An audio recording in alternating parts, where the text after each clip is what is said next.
If you're meeting tons of people, either in person or online, and you're not getting the results for your business, your follow-up may be the problem.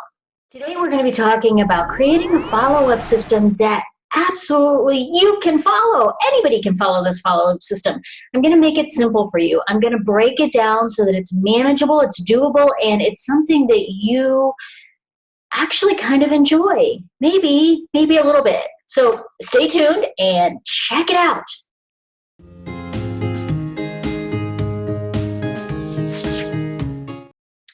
So if you're tired of constantly networking and going out and meeting people, and again, this could be at live events or it could be on social media, depending on how you prefer to network, and you meet all these people, but nothing ever seems to come from it. Like maybe you have this stack of business cards or this stack of contacts in a system somewhere, or maybe you haven't even gotten that far, but it just feels like you're constantly meeting people, constantly doing the work to meet new people, but nothing ever happens. If you're doing this and you never take it past that initial contact, that's probably where the gap in your system is. And that's what you really want to start working on, because this is an area that can have a lot of power. I know it's kind of cliche to say the fortune is in the follow-up, but there's a reason that that statement is so powerful, because really, truly, the fortune is in the follow-up. But it's not about being spammy or salesy. No, we don't want to do that. We want to do follow-up in a way that is human and making the most out of the connections that you're making, and really building that level of know, like, and trust. So let me share a story with you. About, I don't know, 14, 15 years or so ago, I was in a network marketing company, and I was actually in a lot of network marketing companies, but this was one of the, this one in particular, I had met a gal, and probably at one of the conferences or something, I'm not even really entirely sure. And she's continued to follow me over the years. She's continued to see what I've done ever since I left sort of the network marketing world. And she's paid attention to all of this great stuff that I've done and has seen what I've created with a virtual A-team, and actually reached out to me to say, by the way, I love what you're doing with that, and I'm interested in having a conversation with you about it. Now, I don't remember this gal. Now, first of all, I'm working very hard to improve my memory. Let's put it that way, in the positive. I'm working very hard to improve my memory, so I don't actually remember this individual, but because she's followed me, she stayed on, she's intentionally allowed herself to continue to follow me over the years. She's seen what I've done, and she's seen what I've created and wanted to be a part of that. Now, that's great when that happens, but it's rare. It doesn't happen all that often. So what we want to do is we actually want to facilitate being on other people's radar. We want to make sure that when they're ready to do business with us, or when they hear of somebody that wants to do business with the types of products or services that we offer, we're the first person that they think of. We're the first person that they reach out to and say, by the way, what are you doing with this? Tell me more about it. So that's really the goal of a great and effective follow-up system. It's not about being spammy and trying to get them on your email list and automating everything. We got to get back to being human beings and not automations, not systems.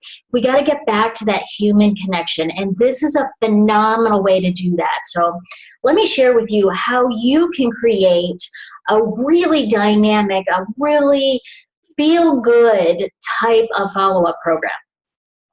Step one is to really make those connections. You have to be out there. You have to be out meeting new people.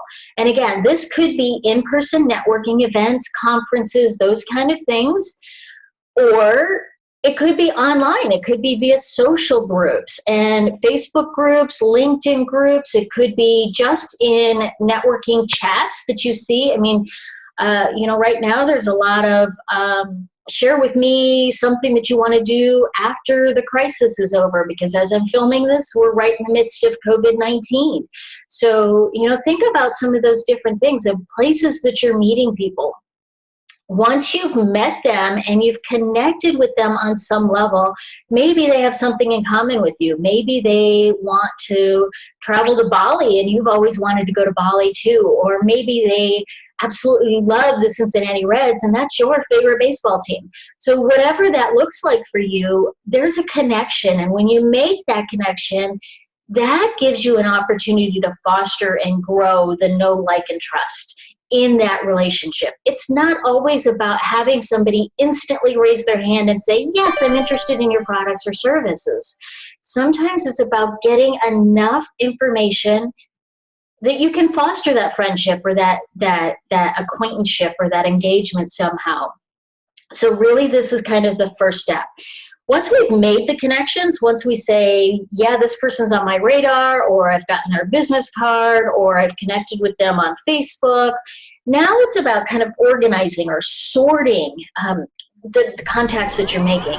So let's say you just attended a virtual networking group, because those are like the hottest thing right now, right? We're all getting on Zoom and doing these virtual networking meetings and such. So let's say you just met 5 people in this event and you begin to look at them.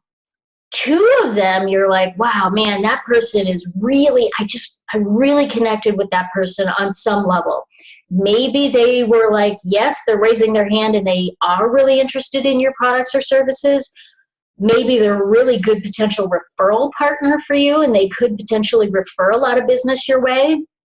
Or maybe you just really got to know them and you're like, I really like that person. So those would be kind of your A-level contacts, just the top tier, high quality, not necessarily leads or prospects. I don't classify it that way because not all of them are going to do business with you directly, but there's still a reason to nurture that relationship and stay connected with them.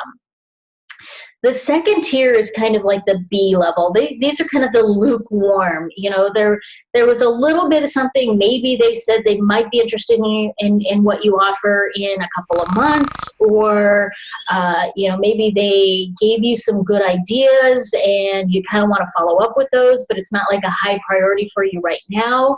Those might fall into that B category, or kind of the lukewarm category of individuals. And then the lowest tier are those individuals that you didn't connect with.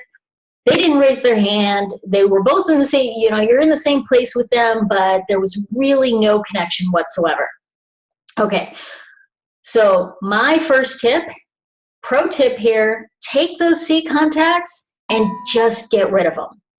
You don't need to get them in your system. You don't need to follow up with them. You don't need to nurture any sort of relationship. Just let them go.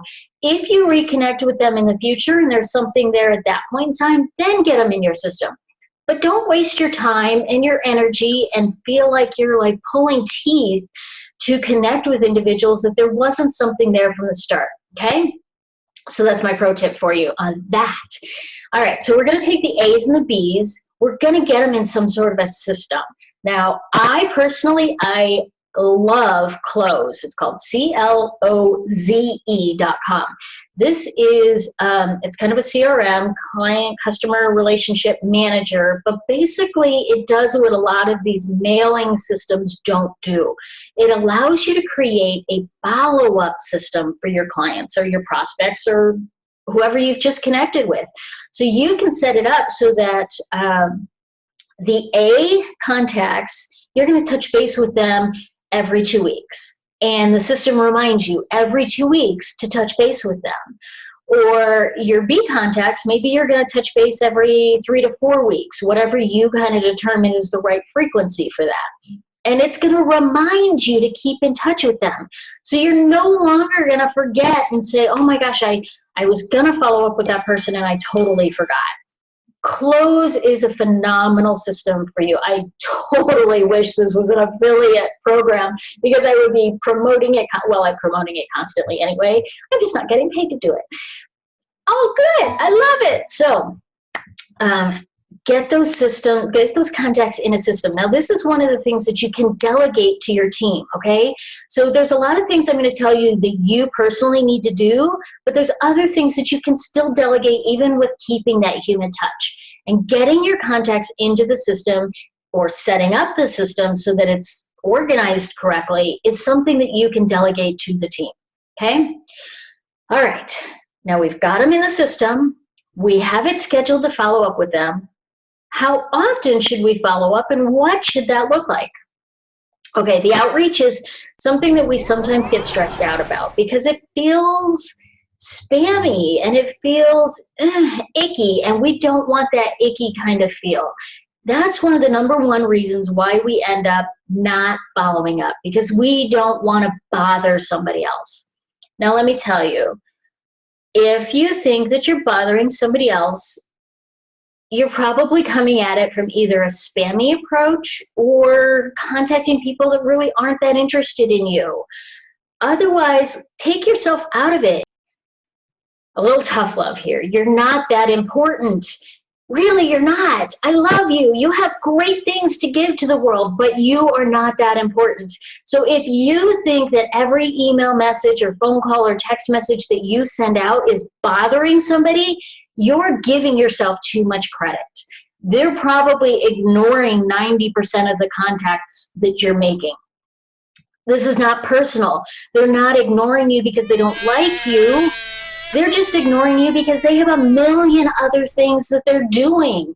They're trying to run a business. They're trying to be a family member. They're trying to have a personal life. They're trying to take care of themselves.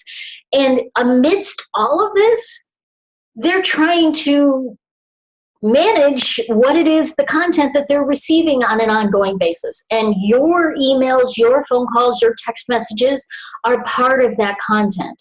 So unless you have suddenly become their top priority to solve their most urgent problem, they're not ignoring you because they don't like you. They're ignoring you because they have other things to be focused on right now. And what that means is just reaching out to them and being a little bit softer about it.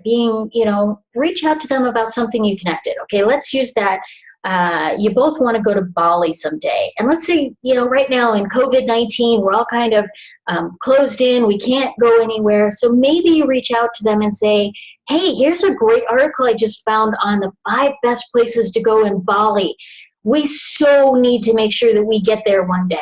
And just really engage with them on non-business related topics, on things that are going to be interesting to them, that help them escape a little bit from thinking all the time about business, until they remember that you can solve one of their key problems. Okay?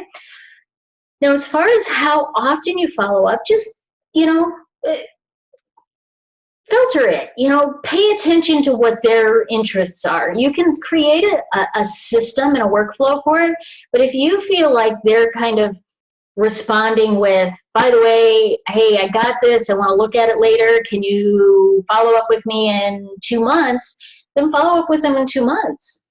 But don't bug them if they don't need to, but be on top of mind every 2, 3, 4 weeks, just to remind them that you're there and you still exist.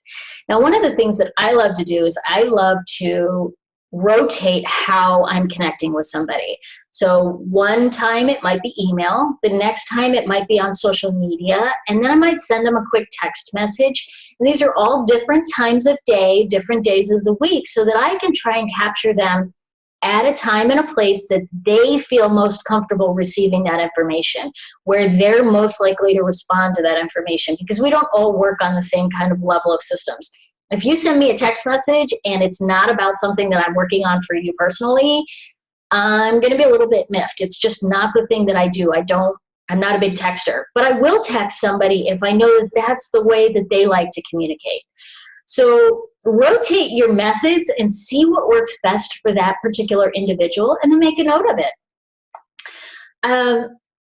Really what this all comes down to is mindset, and shifting away from the idea that you're going to be buggy or spammy, or that you're intruding on somebody's life, if they don't want you around anymore, they will definitely let you know. And it's okay. It's not personal. Remember, it's not personal. So let that go and let your team help you as much as they can. But remember to also be the human touch. Be the one that's reaching out. Be the one that's sending the messages. Your team might find the articles that you want to send out. Your team might be able to help you organize the contacts. But the actual touch points should come directly from you. So hopefully you got some good follow-up tips. If you have any questions, comments, quotes, quips, or queries, post those in the comments below. I'd be happy to engage with you, and make sure you check out our next video. Thanks so much.